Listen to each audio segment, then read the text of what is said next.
It's time to get nerdy, y'all. A little bit of gaming history for you. Something relevant in gaming and discuss our opinions on it. Should we kick it out of here, or should we kick-start it? This is the part where you, the listeners, try to stump the hosts. I'm not a lawyer. I just play one on a podcast. Ladies and gentlemen, lads and lasses of all ages, welcome to the show. It is Monday, October 6th, 2025, and it is time to get nerdy. Welcome to episode 355 of Two Nerds in a Pod, the nerdiest gaming podcast in the multiverse. I am one of your hosts, Maction, and I am joined by my co-host, my friend, a pal, and a confidant, and we all know him as Mr. Nice Guy 425.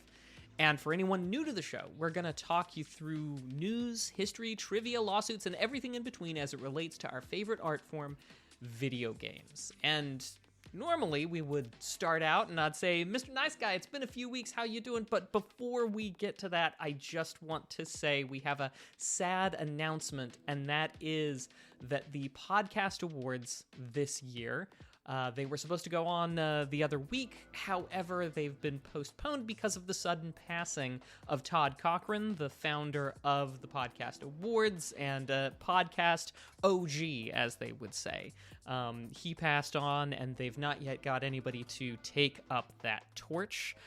So obviously our thoughts go out to everybody who knew him and who misses him now. But, we've been lucky enough to receive a bunch of podcast awards in the past, and have, it's sad sometimes. You just feel the loss, you know what I mean? 100%. Condolences to him and his family and to all the people who he knew in and out of the industry. It's hard to see someone who is such a pioneer and really doing something that is a labor, that I interpret to be a labor of love in the Podcast Awards year after year go. So thank you to him for his great work, and condolences to his family. Yeah, a labor of love for him, and a labor of his that we certainly loved. That's right. We hope that we get to see those in the future. But Mr. Nice Guy, it's been a few weeks since we've been able to get together. Craziness. What's been going on in your life, dude? Dude, a lot has been going on, but for the sake of time, I would say the highlights would be we had some family come in for a couple weeks. Not for a couple weeks, but for maybe a week. And while they were here, my parents, watching the kids, my wife and I took one of my sons, to Universal for his birthday. And we did all the Universal things. We did the Harry Potter world. We did the Marvel stuff. We did it all and had an absolute blast. And Mac, I gotta share a quick travel hack with the people. Is that okay? Absolutely. I travel too, my dude. I need these hacks. So we like to use the phrase on the podcast, baller on a budget, right? We're men of the people. Right? We're all on a budget here.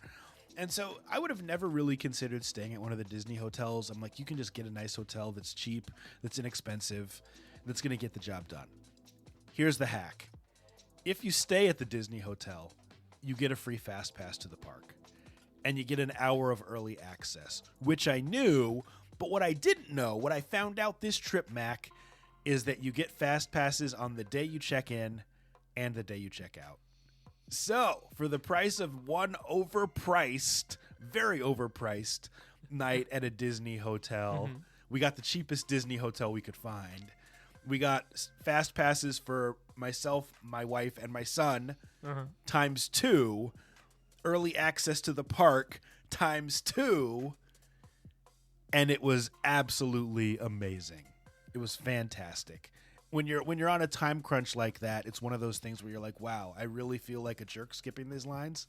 But well worth the time. And actually, I didn't feel like a jerk, right? but well worth it to maximize time. So that's a cool travel hack if you ever go to Universal or Disney. Yeah, people take notes.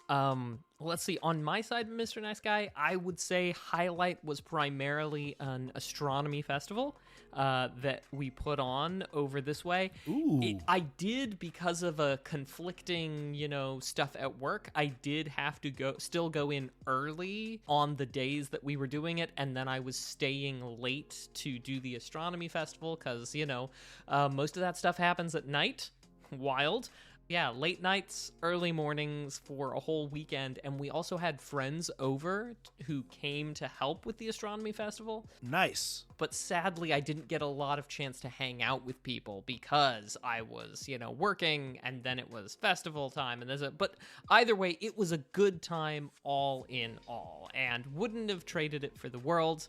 I just would have loved to have had more time, and I'd say that was probably the biggest thing from the past couple of weeks to share, just in interest of time, of course. Love it, Mac. Love it. Well, I say we do what we do best, man, and we hop right up in that gaming news. What do you think about that? Absolutely. Mr. Nice Guy, what is new in Video Gaming? So much. Thank you, everyone, for tuning in once again to episode 355 of Two Nerds in a Pod, nerdiest video game podcast in the galaxy.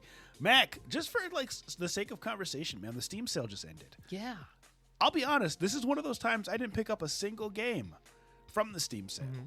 There was stuff I was on the fence about. There was stuff I thought about double dipping that I have on other consoles so I could play it on my Steam Deck. Mm-hmm. And I said, you know what? My backlog is so huge, and I'm in the middle of one of the best games ever made right now. So I passed.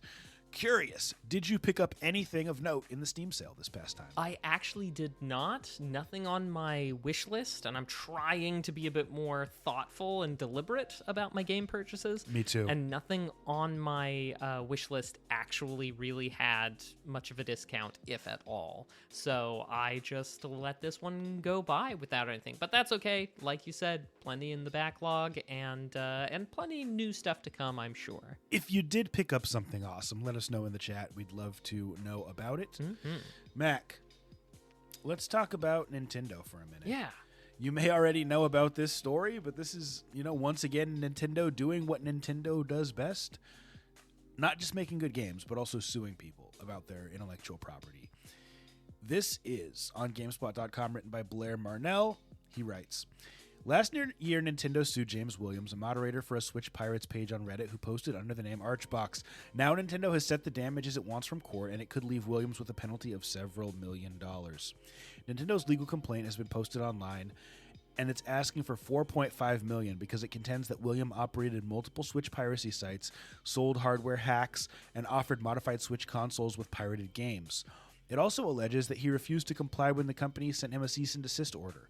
The complaint notes that Williams stopped acknowledging Nintendo's request, which led to the lawsuit against him.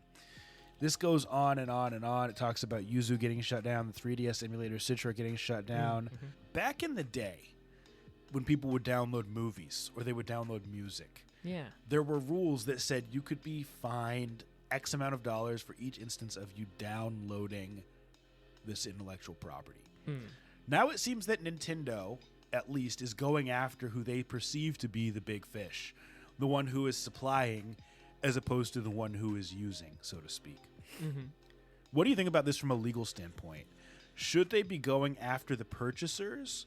They have the resources, they have the time. It almost seems, well, I won't say my opinion. It seems interesting that they're going after the one person, or the few people, I should say, who are supplying these illegal products. Well, I mean, it's certainly fewer targets if you go after the people who are supplying versus the people who are getting it. Absolutely. An efficiency standpoint, it's certainly the right call there. I think I particularly take a whole lot of issue with the way that companies, especially Nintendo, claims damages. I know all companies do it, but, I think Nintendo is probably one of the worst for overstating harm. And I also, of course, have a fundamental disagreement with characterizing the concept of we may have lost revenue, which means we are entitled to this because anybody who otherwise got a pirated game decided they would not buy 5 copies of the Ultra Deluxe. Or saw a clip of a game before it came out, right? Yep. I think that happened with Tears of the Kingdom. It may have happened with Tears of the Kingdom. I know it was absolutely one of their contentions in, what was the one starring Zelda that came out? Echoes of Wisdom? Oh, Echoes of Wisdom. Yeah, the 2D one. Yeah, the 2D one. Nintendo specifically said that it was just like, people seeing video clips, seeing gameplay of Echoes of Wisdom before it was released, lost us huge amounts of money. Citation needed. of course. Right.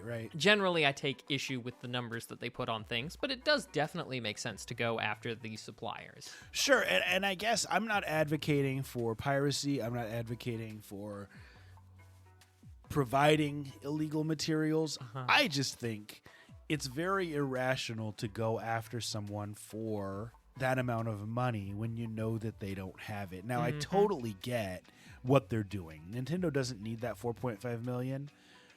They're not going to get it. They're probably going to garnish his wages, right? They're probably going to get maybe a lump sum if he had some money on the side. For sure. But ultimately, they're trying to prove a point, and I get that. But it also sends a certain message to, let's say me, and I don't pirate games, but if I do pirate games, I know that based on the past, it's not very likely that Nintendo is going to come after me. They're going to go after whoever provided the illegal hardware or software that allowed me to pirate the game. And so it doesn't really solve the problem from Nintendo's perspective, because the pirates, those who are purchasing, are still going to exist. So I think that this is a little bit backwards. Not advocating for pirating, also not advocating that Nintendo goes after my peers who may pirate. I just think it's a backwards way of handling things, and it doesn't actually solve the problem. It's more of a flex. Yeah. No, I'm definitely inclined to agree with you. I forget where this quote comes from. It might come from the people over at Steam. It might come from Gabe Newell. It might also come from former people at Netflix. The quote was that piracy is a service problem. It's your failure to provide what people want is why people turn to piracy. Not that people are unwilling to pay. It's that you're asking too much. And we certainly saw that in the television and movie piracy days of early Netflix streaming. Those were at, I think, pretty solid lows because it didn't make sense. It was so easy to get, but has increased a lot now that we have many different fractured streaming services and things, and it's no longer convenient to not go to the high seas. We could go, gosh, Mr. Nice Guy, we need one of these days to have the great piracy episode of Two Nerds in a Pod. Two Nerds in a Pod goes to the high seas because I can imagine a full hour just on the various aspects of piracy. Dude, I agree. Maybe we could invite former guest Ross Scott to be on that episode, right? Yeah. And like relate it to game preservation, right? Like, Yeah. Is piracy a legitimate means of preserving games, right? Now, you just say that because he looks like a pirate with that awesome hair of his. Those are your words, not mine. Shout out to Ross Scott for the good work he's doing. Yeah. Well, you know what? Let's keep things moving, Mac. This is something that you and I have debated about back and forth over the years in terms of Kickstarter, its viability as a platform, and if it actually results in work getting done. This next story comes from GameSpot.com by Steve Watts. Here's what Steve writes. The follow-up to Yacht Club's Shovel Knight will have to wait a little longer, as the studio has announced that Mina the Hollower will be delayed out of its previously announced Halloween release date. And side note from me, today is the 6th of October. Halloween is, 25 days away, and we're getting this news today. The article goes on to say, while Yacht Club said this delay will be a short one, it isn't prepared to nail down an exact date yet. Quote, this week our team made a tough decision. We decided to delay Mina the Hollower, the team wrote on its official site. The entire crew has been working tirelessly day and night to finish development for release on October 31st, but we're just not quite there yet. This isn't a major delay, it's just a stretch of time to apply some final polish and balancing to make the game truly shine. So I'm not going to say anything else about this. I want to hear your thoughts, Mac, because this was a Kickstarter. But before I hear your thoughts, let me give you some of the facts on the Kickstarter, because I have it pulled up right here. So looks like the Kickstarter took place in 2022. It was a project we love on Kickstarter, meaning that they got a little bit of extra bump in terms of engagement, I believe, from the staff. Goal was $311,503. They raised over $1.2 million. 21,439 backers. I can't find the original, estimated release date, but I just wanted to give you those facts. Of course. We talked about this back in episode 216. It was our kickstart for that episode. And if I remember, the original guess was that they were going to deliver it in December of 2023, which we are quite a ways removed from that. Yeah. $20, I think, was the minimum buy-in at the time. And we should probably also point out that Yacht Club Games made one of the better indie games of all time in Shovel Knight. Shovel Knight, which as I recall, I believe Mr. Nice Guy lovingly gifted me a copy of that game, and I loved it. Yeah, great game. All of that being thrown out there, it's a bit sad to have a delay this late in the game. Obviously, they were hoping to put out the product in 2023, end of the year 2023, which, it's now closing in on end of the year 2025. So about what I expect from a Kickstarter, add a couple years on and be pleasantly surprised if it comes out anywhere near there. Sorry, Mr. Nice Guy, I've already forgot the question. You're good. I really just want your thoughts on this, because we've had debates over the years about how viable this is as a platform. Yeah. I seem to be on one side of that debate. You always, or generally, seem to be on the other side of that debate. That's a fair characterization. I think, though, that in spite of the delays and the amount of times that we see projects, taking a lot longer, I think back on the last decade of games, and a good solid half, if not more, of my top 10 have all been games that got their way, that got here because of crowdfunding, rather than the traditional AAA, AA, or whatever traditional model process.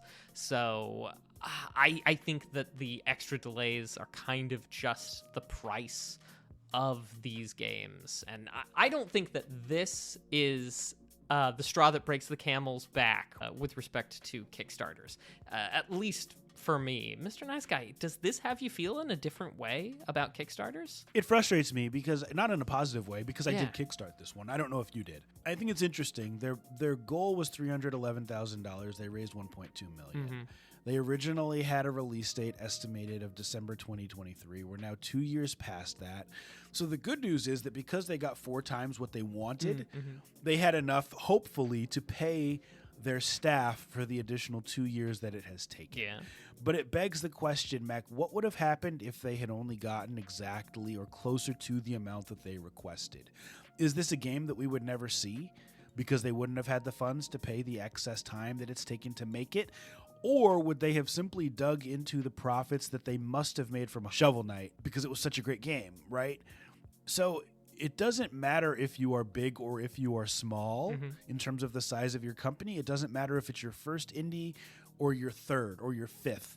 These types of delays happen, and I don't think that it's right for companies to, and I don't want to say pray because that's such a strong word, but to ask for money from the audience and then not deliver within a reasonable amount of time.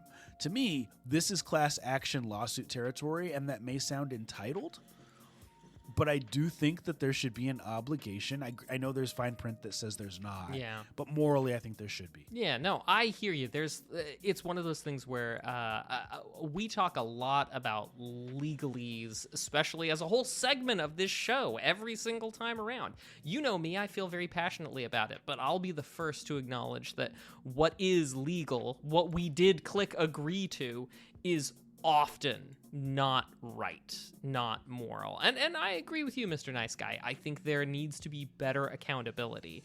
I know that I'll almost always go back to one of my favorite Kickstarters, Chasm, and one of the things that we got to see a long way down the way is we got to just tune in on Twitch to development live streams and watch James, lead dev, build things and test things out. Sure. And so we knew that was rolling, not because we were getting occasional emails or occasional updates with things, but because we were watching the actual thing get made.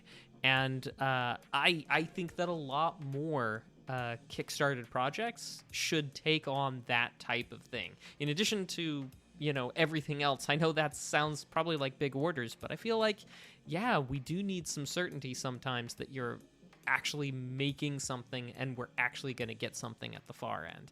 But yeah, I can definitely sympathize with your frustrations. And some people may say they've never made a game before. How can they complain, right? Some people may even say it's Yacht Club Games. They're going to come through. Well, I don't know, because games get started and given up on all the time. I don't think that's happening here.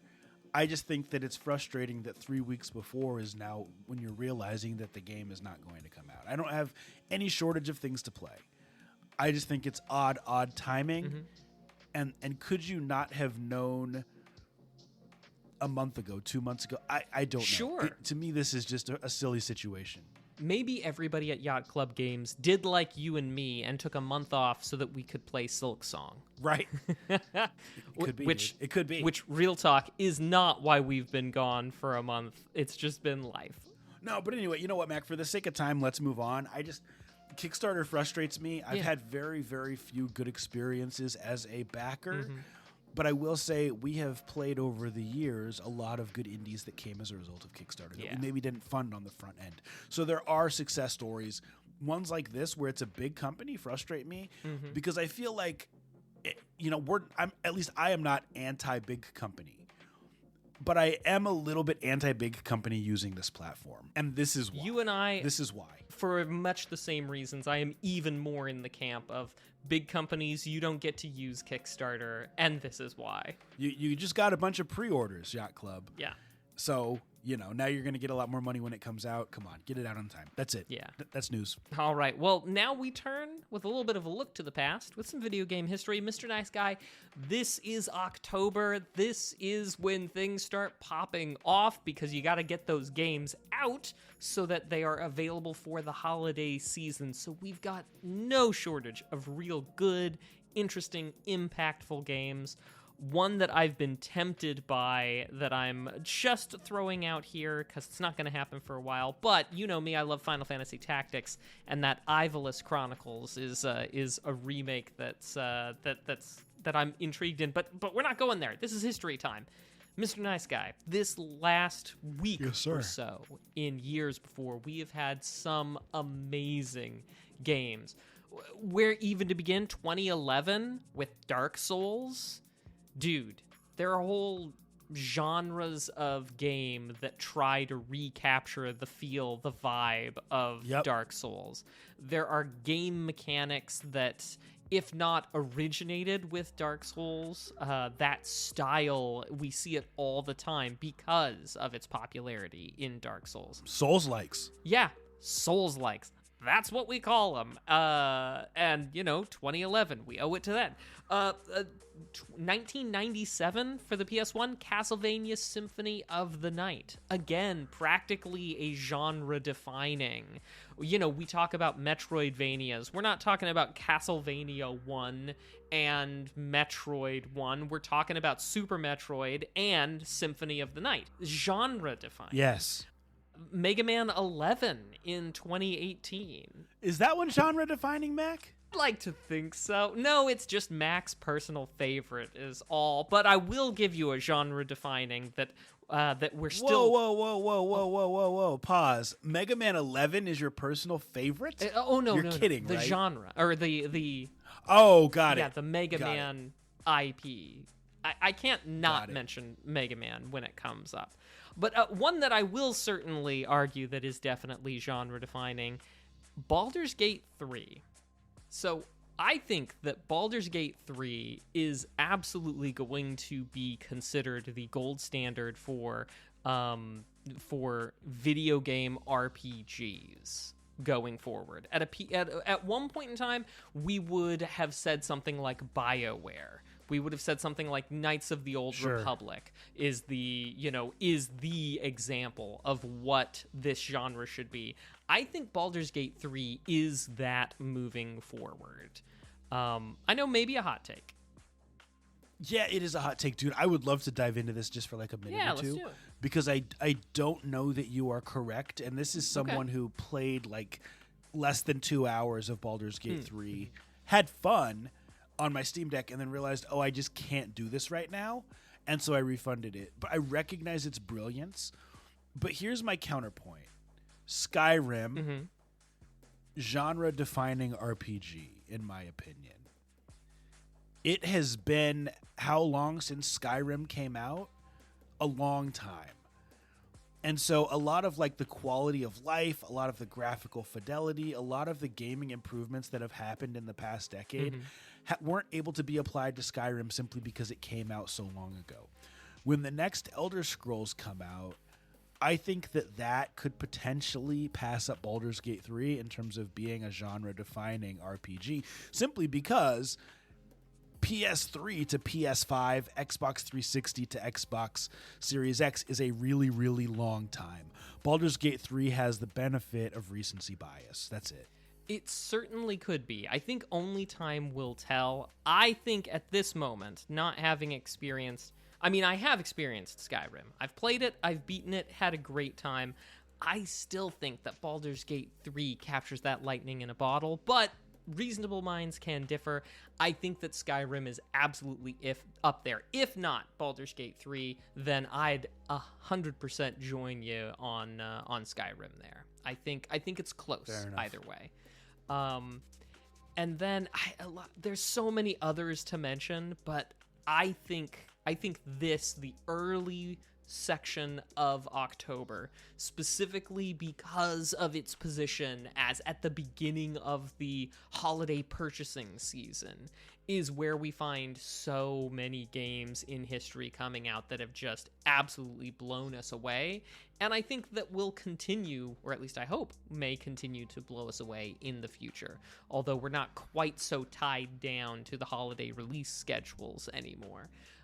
Maybe someday we'll start seeing, a different pattern emerge. But for now, that is definitely the pattern that we see in video game history, Mr. Love it, love it, love it. And I still got to go back and play Baldur's Gate 3, man. Every time I look at some of the stuff that goes on sale during the Steam sale, I think there are so many brilliant games I just haven't been able to play. Like games that are like 10 or 15 years old, and I'm like, I have got to play that at some point. And it's just time, right? Yeah. So it's a good hobby to have, video games, right? Absolutely. 100% agree. And don't worry, Mr. Nice Guy. We'll get there. If it takes us till we're hanging out in the retirement home together with our PlayStation 7s, we'll get there. Well, good.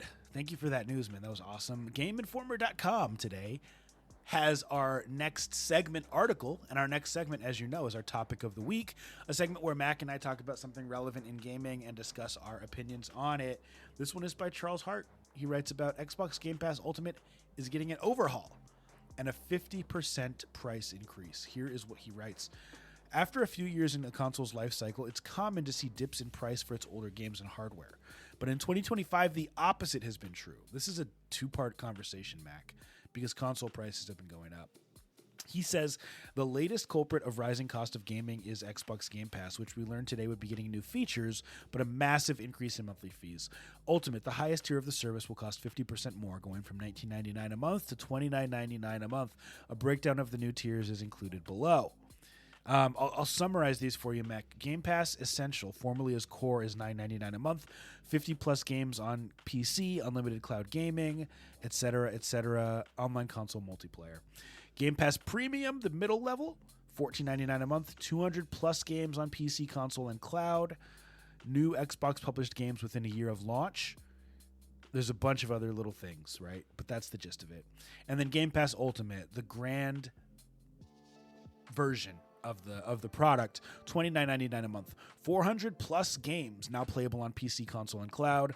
75-plus day one games a year, including all Xbox-published games on day one. Ubisoft Plus Classics and EA Play included, with Fortnite Crew coming in November, and some other in-game benefits and online console multiplayer, right? So they justify, it says Xbox justifies the increase with the new lineup of upgrades. An Xbox Game Pass Ultimate subscription now includes Ubisoft Plus Classics, a $7 a month fee, and other things. So, Mac, additionally, the price of the Xbox itself has seen a price hike. Man, I have such strong opinions on why I think this is, and we try not to ask leading questions on this pod. Just as a consumer living in the world, seeing things that are going on, you're pretty dialed into the games industry. Why do you think these prices are going up so drastically? That's a huge increase. Netflix doesn't go up that drastically, percentage-wise.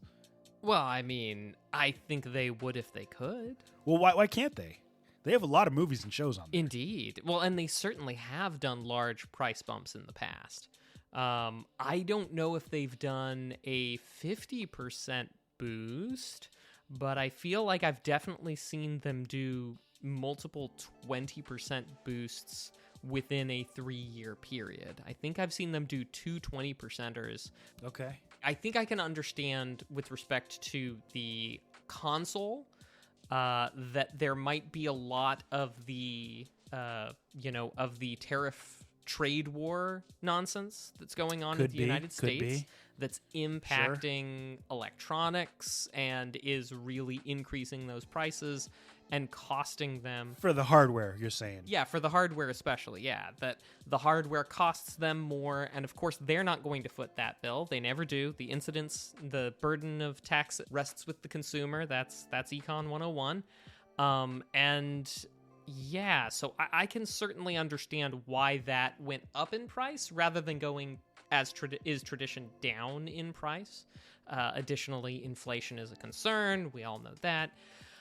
With Game Pass, maybe it is a function of the inflation as well. The input costs are doing a lot. The price is going up. They're having to pay out more money to the studios that they are paying in order to put the stuff, the content on Game Pass. I think this is just generally the inflationary nature of what I see going on in the United States and generally. I don't know, it's more complicated than that. What do you think, dude? I don't think it's more complicated, but I think that the answer is all of the acquisitions. Really? I do. Now, hang on, Mr. Nice Guy. Hang on. I just want to stop you right there. And I want to say that we have on record, under oath, multiple times, Microsoft promising up and down, everybody swearing, hand on the Bible, right hand to God, that that these acquisitions would not wind up increasing the costs of their services. I remember certain people like me being laughed at for suggesting, not by you. Well, I don't know if I would have to get an exact quote. They did say something along that line, but I believe that it may have been in relation to the purchase of individual games. I don't know that they ever promised that it would not affect the price of Game Pass. And candidly, here's the thing. Well, first, there's two things. Number one, increasing the price of Game Pass makes it so that they recoup their investment faster. That's just simple math, right? Econ 101, as you would say, right? You raise this by 50%. Now the millions or billion or whatever they paid for Activision Blizzard and for Bethesda, they get that money back faster, especially since there may be less physical copies of those games sold since they now hit Game Pass day and date. Right? Release date, it's on Game Pass. You can play it, quote unquote, for free, as I recently heard someone say. Yeah. And really, that's it. It comes down to, do we want to recover our money from this in 5 years, or do we want to, or let's say in 10 years, or do we want to recover it in 5 years? And I believe that's it. The second thing is that, candidly, the value of Game Pass has gone up. The value, not the price, but the value proposition, because now you are getting access to a Call of Duty, to an Elder Scrolls, to a Fallout, to, I believe that, maybe not the game I'm thinking of, but bottom line, you get access to a lot of really good stuff, all the Xbox stuff, day and date, and you don't have to pay $60 or $70 or $80, right? If it's Mario Kart, to go and get those games day one. And so if you're the type of person who would purchase even 5 games a year, 6 games a year, you are quote unquote breaking even in terms of being able to play those games, even though you don't have access to the physical or even a digital copy. You get to rent it and rent it and download it for as long as it's on the service. So that's 2 reasons to me. I can't speak to the value, so I'm glad that you are somebody who uses it, because I, am not a participant and therefore am not good to be like, oh, this is worth it or not worth it. I'm glad to hear that you think it's still worth it, even at the higher price, because it is more valuable. To be clear, I did not say if it's worth it or not. Just to be clear, I just said that the value has gone up. Oh, okay, Mr. Right. Nice Guy. I have to ask then, since and I apologize for assuming, Mr. Nice Guy, is it worth it now? That's a good question, because I actually don't have an active subscription right now. $30 a month times 12, that's $360. Mm-hmm. It's interesting, Mac, because Xbox Game Pass Ultimate, and I don't know if anyone's ever made this comparison, at least not anyone who I've heard. That's what, $30 a month, but you get access to online multiplayer. It used to be that you just had to purchase Xbox Live for $60 a month, and you would get access to online multiplayer. And I think you'd get access to 2 games of their choice a month that you could have as long as the subscription, actually, even if the subscription canceled. So I'm going to say yes, it's worth it. Because now you're getting not only access to that online multiplayer, but you're able to play all these games as well. So I think it's worth it. Okay, cool. I had heard that a lot of people feel like the calculus is different and had crashed the Microsoft sites, people canceling their subscriptions. I don't know about that. Could be. It depends what games you play. If you're a Mac and it's all about older stuff, yeah, I'm a PC, right? Even though there is Game Pass PC, it's probably not worth it for you. But if you're someone who picks up, 3 or 4 or 5 blockbuster titles a year, you're into Call of Duty, you're into the Elder Scrolls, you're maybe into Gears of War, and some of these other indies that'll come out on Xbox, then it could be worth it. In fact, Silksong, available on Game Pass, day and date. So, I mean, that's $20 that someone who likes that game would save, quote unquote, save right there by having it as part of their subscription. The math isn't mathing, Mac, because it's impossible to know how much value you really get as an individual. Yeah. How many games are you going to play? Yeah, it is. And it's really not free. You're paying for it. I am very skeptical when I see claims about value that I feel like, try to obscure stuff like that, because I feel like, you know what you're doing. You know what you're in the business of. You know what you're selling. I used to work at a storage facility. And, we had storage units, but what we were really in the business of was convenience and a little bit of laziness. What I was selling was, hey, you don't have to worry about trying to throw this stuff away. You can just keep it somewhere out of the way. And human beings grow to fill their containers. I knew what I was doing, and these guys know what they're doing. That's just my take on it. Yeah, totally get it. How much time does anyone have? And we could go on this all day, but bottom line, the price is going up. Interested to hear the thoughts of the viewers. Tweet at us, email us, hit us up, let us know. Don't stop us in the street, but just let us know what you think about this, and if you think that the value proposition of Game Pass is worth a 50% price hike. Mac, that has been our topic of the week. All right. Well, now we turn to a dreaded crowdfunding project that's trying to get off of the ground. No! We call this, of course, Kick or Kickstart. And Mr. Nice Guy, I bring to you this Kickstarter is for a piece of hardware. For a couple pieces of hardware, actually. The Covert Dock 3 and the Shadowcast 3. So let me just throw out there that it's been a while since I've needed either a specialized dock, a power supply, or a capture card, but it's not been never since I've needed one, okay? And what we've got here in this Kickstarter project, on the one side, the capture card is a very, very small pass-through, or at least pass-through possible HDMI capture card. And on the power supply bit is a dock and power supply where the dock is kind of built into the wall wart so that you would run your USB-C from the wall wart, and then there's a plug in the as well as a normal USB port in the wall wart for running either a peripheral to that or running the HDMI cord out. So basically, the things that you would have, most of the things you would have on the dock, but just right in the wall wart. Seems like a good idea for something like travel, something that Mac might be contemplating in the near future.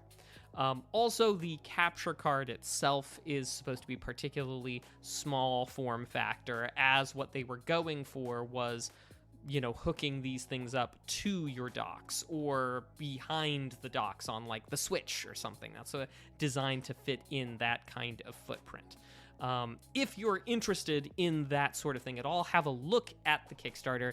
They're looking for $60 for the dock or $60 for the small capture card, $80 to get the Pro version that includes the pass-through. So the capture card can either just plug in or you can do a pass-through.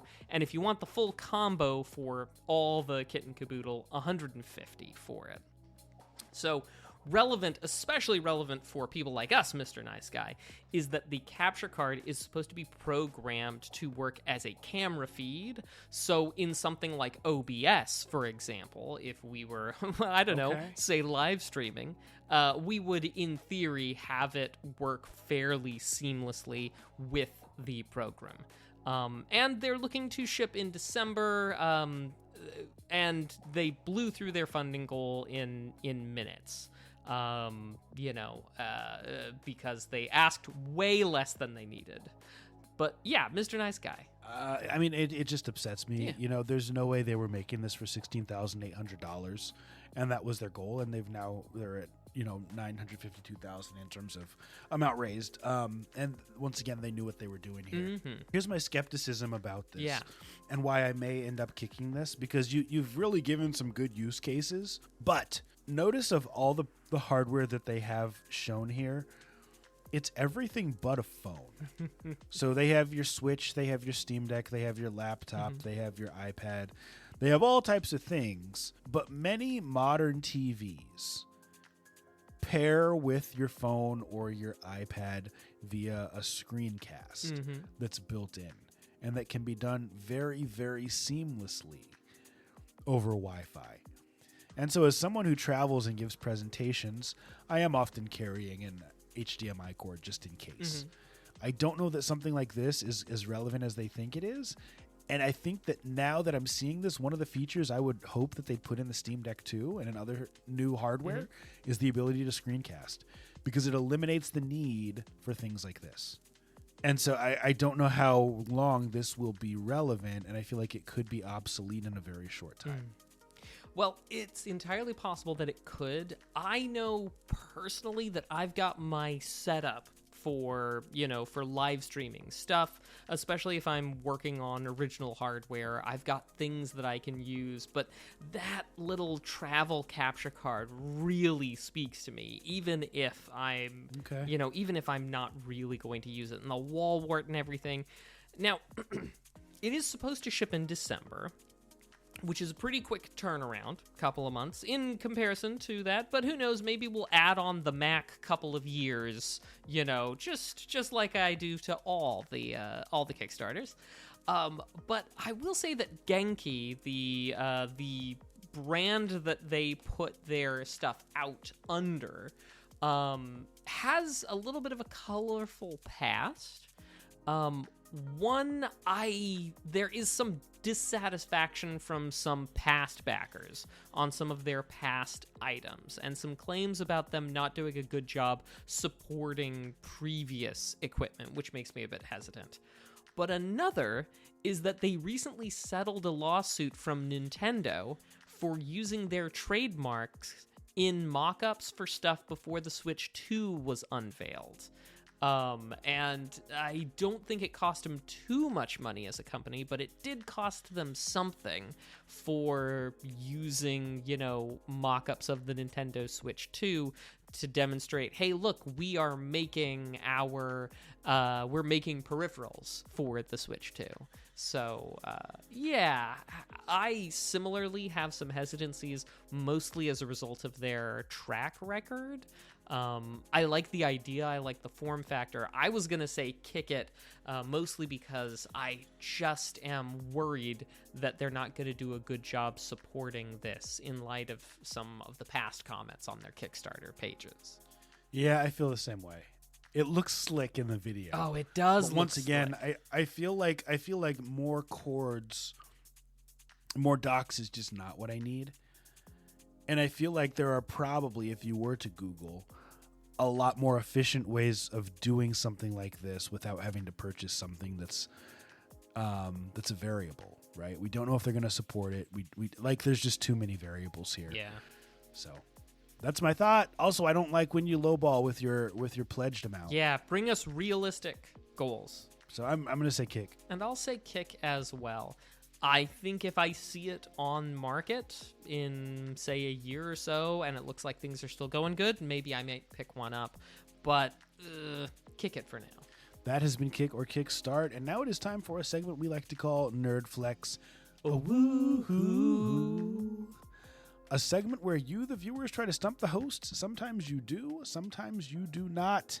And Mac, I believe this week is it a sound test? It is indeed. It's a sound test, which means we're phasing out an old one and phasing in a new one. You know what this is. A mystery sound from somewhere, somewhen, somehow in video gaming. If you could correctly identify it, we have a prize for you. Mr. Nice Guy, do you want to go ahead and do the proper send-off with one final guess on episode 315, as it's now no longer in contention? Yeah, and you know what's funny? You told me before the show, you said, I'm going to send you this. and like an idiot, I didn't download it. But here's the good news, is I have it up on my iPad. Oh, awesome. So I'm going to play this on my iPad, and I will try to guess what sound this is. Oh, I'm pretty sure I know what that is. Okay.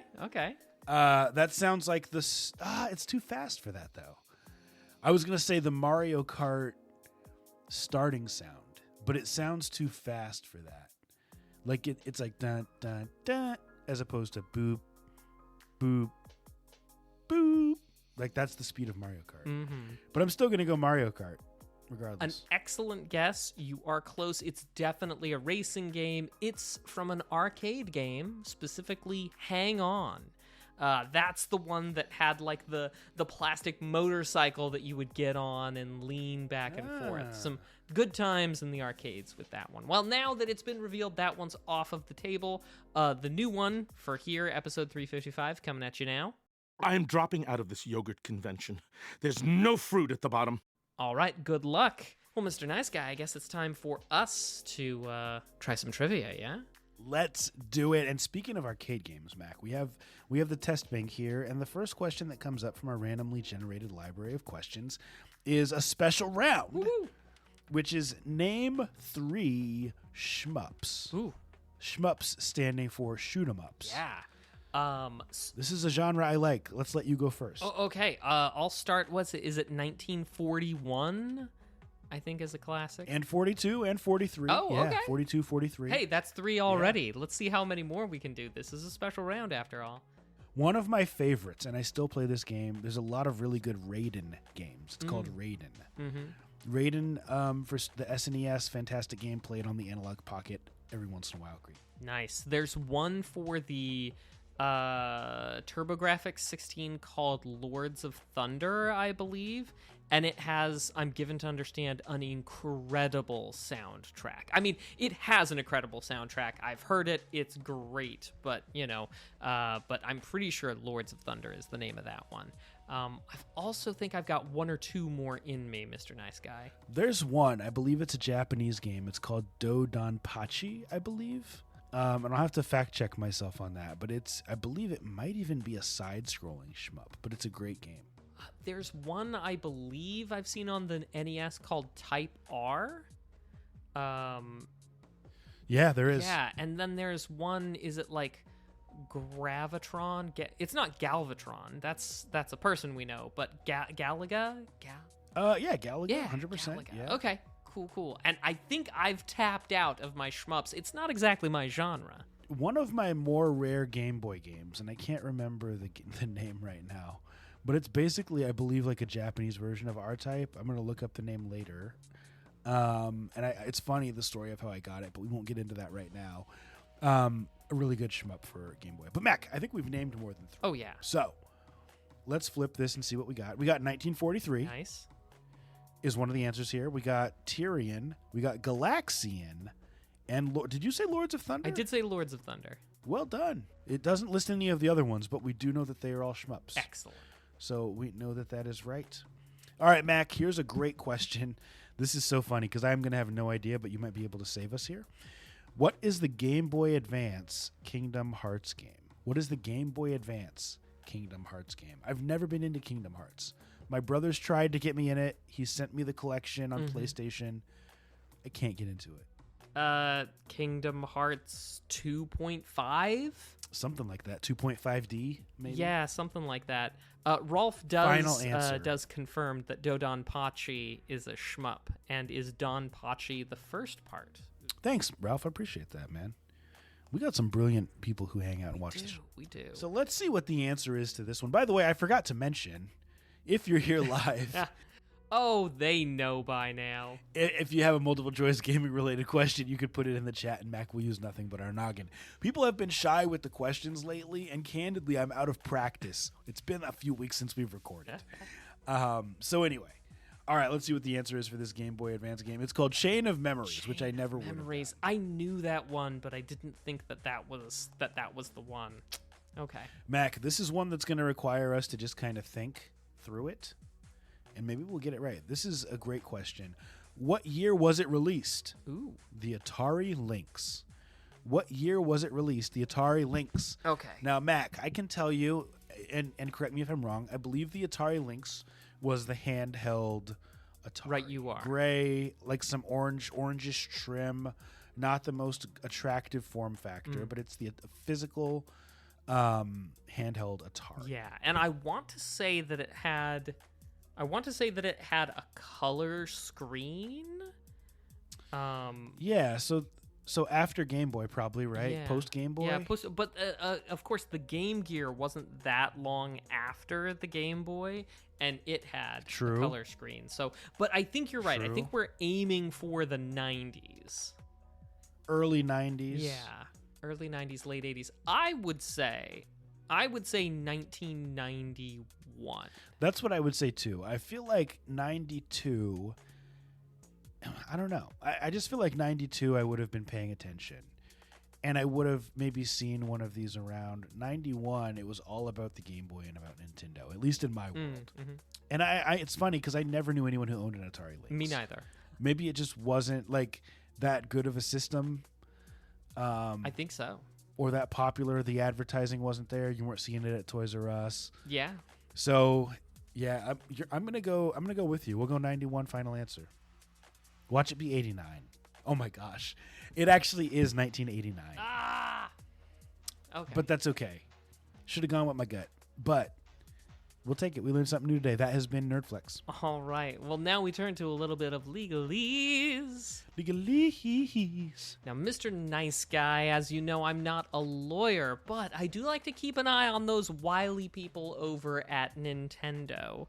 And you may or may not have heard over the last little while that Nintendo patented the concept of summoning in a recently approved patent. Mr. Nice Guy, had you heard about that? I did, and I don't want to steal your thunder, but I'll just say generally, I believe it was to stop people from making certain types of games, correct? I mean, that's what Nintendo does a lot of patenting for sure.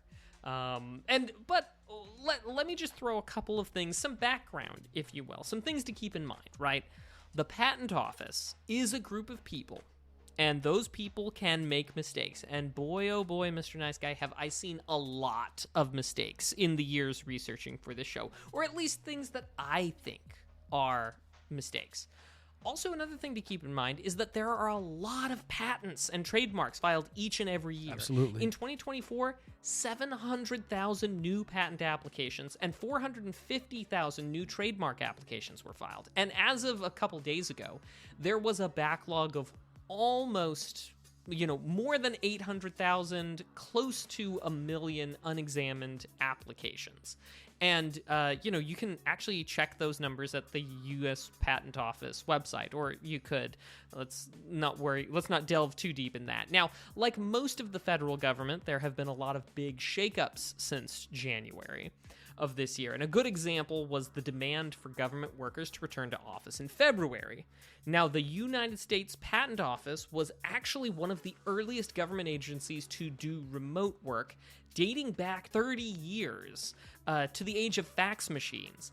And 95% of the staff at the Patent Office has been fully remote since 2020, before it was cool. and lots of newer employees who came on that were immediately dismissed and their job offers rescinded. What I'm getting at is looking at the entire totality of the things.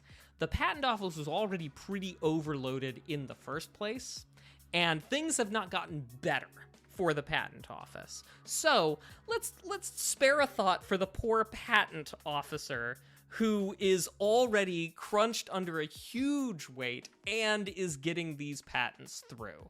Okay, just throwing that out there. Now let's actually get to the patent itself. Because I'm not surprised that the patent office could receive a wild patent or that it might get approved. It wouldn't be the first time, wouldn't be the last. But it's the patent on the concept of the application of summoning a creature, and if there is an enemy already on the field, as it were, then the summonable creature fights in a directly player-controlled style. And if the creature is summoned and there isn't an enemy in the immediate play area, then the summon acts autonomously, and if it encounters an enemy when it's already out and about, it'll fight without your control. Which is a little bit different than the claim that we probably heard that this was Nintendo patenting the concept of summoning creatures entirely, because it objectively was not that. Correct. I know a lot of people said that it was. Mac actually read the patent, and it is not what it's about. Now, do I think that this is such a groundbreaking concept that it needs to be legally protected by law so that only Nintendo and those they specifically authorize can make use of this incredibly innovative idea? I mean, Mac thinks no, which is why I'm trying to be kind to the patent officers. But also, it is not the end of the world for the concept of summoning creatures in Pokemon or Pokemon-like games. Who knows if it'll ever be challenged, but I could certainly see a situation where it gets challenged and gets removed from their portfolio of intellectual property because it just frankly isn't that novel. Just this dude's take. But Mr. Nice Guy, that's what I had for legalese, that some of the doomerism about Nintendo's patent was very much overblown and not at all what the patent was about. I still don't think it's a good patent. I still don't think it should have been granted, but it was not patent on summoning, as a lot of people that I saw claimed and ran with. And Nintendo does enough nonsense that we don't need to put them on blast for things that they didn't do. There's more than enough skeletons in those closets. We don't need to go making them up, is all I'm saying. That's fair. Well, Mac, thank you for sharing that, and thank you all of you for tuning in to episode 355 of Two Nerds in a Pod, nerdiest video game podcast in the galaxy. And Mac, before we go, we have one last segment called What We've Been Watching and What We've Been Playing, where we talk about just that, the cool nerdy stuff we've been into across all platforms, streaming services, etc., etc. If you're here live, let us know in the chat what you've been watching and playing, because we need those recommendations. And Mac, we'll add reading to the list. Anything you've been watching, playing, reading, what's new with you? I have been reading an awful lot of legal briefs. I know, exciting and fun. As for watching, I can't think of that much that I've been watching since we talked last. I will say I have been watching the new season of Taskmaster, but as for playing, Mr. Nice Guy, I have been playing a little bit of Stardew Valley on the weekends with some friends. Nice. I've also been playing a bit of Creeper World 4. It's my go-to, my video game comfort food. And, of course, Silksong. How could I not? Nice. I made it to Act 3. Spoilers. Dude, me too. Nice! When did you make it to Act 3? A couple of days ago. I Yeah, me basically too. had to take a full week off last week of almost all video gaming for work and other reasons. But yeah, I was pretty excited by that. How about you, Mr. Nice Guy? What are you into? Dude, so much stuff. So the main thing is Hollow Knight Silksong, which I still kind of feel like once we both complete it, we should do like a pod and talk about Silksong. Oh, sure. Because I think it is a game that would be worthy of that. As far as reading, so I don't know if I'm sure you've heard of Brandon Sanderson. Of course. And I have never really read any of his books, but my wife and I went to a Half Price Books probably a month and a half ago, and we picked up one of his books, and it is called The Frugal Wizard's Handbook for Surviving Medieval England. Ah, excellent. Yes, Have you read it? I have actually read the first several chapters. It's tough because I'm in this book club and it's very serious books. It's not fiction. And so most of the time that I've got reading time, I'm dedicating to that rather than to fiction. But I did enjoy the first bit, and I've got a copy to go back to. Yeah, it's funny because I was like, this would be something Mac would enjoy. So anyway, at least I'm a few chapters in as well. So enjoying that. Silksong. As far as watching, Fear the Walking Dead, I'm on season 2, almost done with season 2. And my boys have just been like branching out with movies. So we kind of took a break from Marvel and watched the Uncharted movie, which is, solid video game adaptation. So for the sake of time, that's what I've been into. Awesome. Well, of course, it's looking a little quiet in the chat, and that's all right. We'll get to you next time. I think the most important thing, though, Mr. Nice Guy, is that you take us away, if you don't mind. Well, I will do that. Thank you for tuning in to episode number 355 of Two Nerds in a Pod. We appreciate you being here, but more importantly, spread kindness, enjoy video games. They are art. Yes. We love y'all, and be excellent to each other. Bye.